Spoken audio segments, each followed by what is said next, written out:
I want to go back to that cover and show you this crown. Okay, that's not a crown, that's the letter M. Only he would see an M on his head and assume it's a crown. If that's not an M, you're on the cover of Tie magazine, okay? Finally being honored for wearing that tie down to your knees. Every morning is a game of who am I mad at today? Is it the Cracker Barrel logo? Is it windmills? Is it Bad Bunny? Is it the Nobel Prize? Or is it the turkey vagina slapping around over my chin? Donald Trump is mad. Not about the shutdown, not about his tanking poll numbers, not about the fact that his own supporters are starting to question his leadership. No, he's mad about his Time magazine photo. She said Kamala has one big advantage. She's a very beautiful woman. She's a beautiful woman. So I decided to go back and reread the clause. I'm not saying he's, but I say that I am much better looking than her. I think I'm not sure we're even allowed to show his neck on TV. Wouldn't it be funny if the FCC fined us for showing his neck on TV? Trump went on, I never like taking pictures from underneath angles, but this is a super bad picture and deserves to be called out. What are they doing and why? It's like he's a TikTok influencer yelling at her boyfriend for not knowing her angles. The photographer for Time could not be reached for comment. He is currently en route to El Salvador, but poor Kim Jong-un, his big day is ruined. And I'll tell you what, if he doesn't like the cover photo, wait till he sees the back of the magazine. I don't know how he's going to spank himself with that. I mean, it was pretty bad, but Trump went on Truth Social to complain that the magazine, quote, did a relatively good story, but the photo was the worst of all time. He said they made him look, quote, weird, super bad, and that they even disappeared his hair. Priorities, right? The man is facing a government shutdown where the public know exactly who's to blame, military families are going unpaid, and there's widespread unrest, hence the No Kings rally. But his biggest concern is to yell at Time magazine like my wife does when I'm taking Instagram pictures.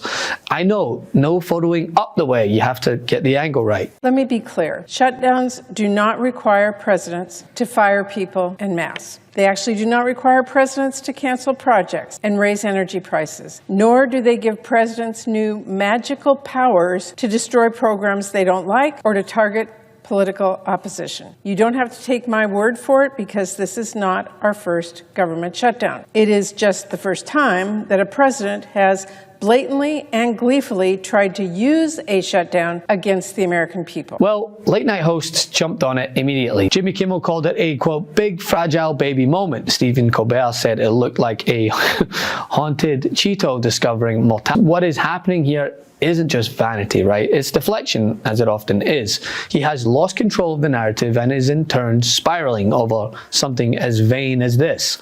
Trump's approval rating has slipped to its lowest point since 2023. He's now underwater in every battleground state, which clearly is worrying. And new polling from the Washington Post shows that the majority of Americans know exactly who is to blame for the current shutdown. Back when most of the provisions went into effect back in 2014, look at that, the Affordable Care Act was way underwater at minus 10 points. By the time of the first Trump term, you got it plus 6 points. Look at where we are now, plus 30 points on the net favorable rating. We're talking about the Affordable Care Act on the net favorable rating being 40 points higher than it was when most of the revisions went into effect the first time around back in 2014, 11 years ago. So the key thing to understand about this entire debate is Democrats want to have this debate now in 2025 as compared to 2014 when the Affordable Care Act was not popular. Now the Affordable Care Act is massively popular. So yeah, he's mad about lighting and camera angles because the real numbers are far uglier than any Time magazine photo. The public sees what is happening. The shutdown has left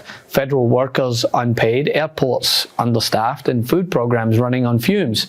And for what, right? A political tantrum dressed up as fiscal discipline. Tantrums that only seem to cause shutdowns on Donald Trump's watch. We remember 2018, right? You know, back in April, there was this pause. And back then, Peter Navarro, White House senior trade counselor, said, we get the potential here to do 90 trade deals in 90 days. As you look at the graphic, the trade deals that have been finalized, there have really only been 7 official agreements that have been reached. So for the people who look at that and say, this is a danger sign looking at 2026. What do you say to them? Sure. So first of all, the deals we've reached cover a huge percentage of U.S. trade. With Canada and Mexico, a lot of the trade between Canada and Mexico is flowing quite freely. Canada had some retaliation, which they removed. We had Turkey that had retaliation they removed. So there's actually no more retaliation in the world except for China.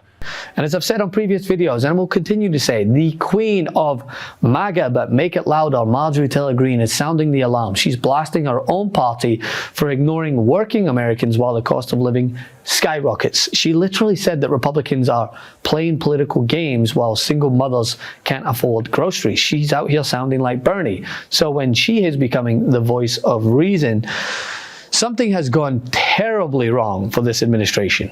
My big warning is we have to take this very seriously, because if Republicans are responsible for doing nothing about this and regular innocent Americans' health insurance premiums double, they're not going to be able to pay their rent. They're already getting crushed with the cost of living expenses that the Biden administration created but have not come back down. Food prices have gone up this year. Even the Department of Agriculture put out a report on that in August. And there's many other problems, even potentially that we could see a slowdown in the economy next year. And I pray to God, not a recession. So this is extremely serious, Dr. Gina. Everyone should be talking about it. And here's where I'm upset.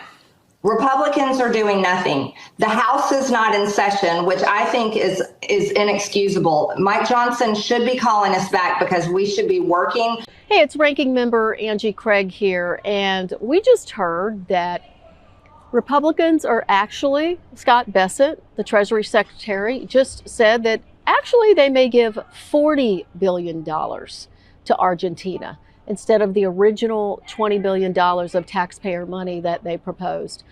This is such a slap in the face to America's family farmers who are hurting like crazy right now because of Trump's trade war. Soybean farmers in particular have lost all of their business. China has taken that business to Brazil, and guess where?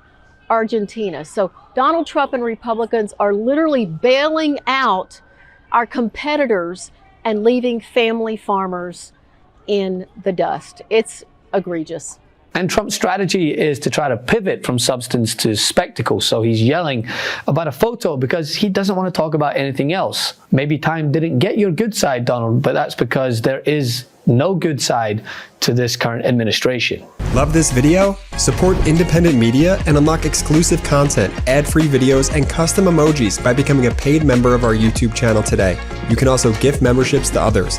Let's keep growing together.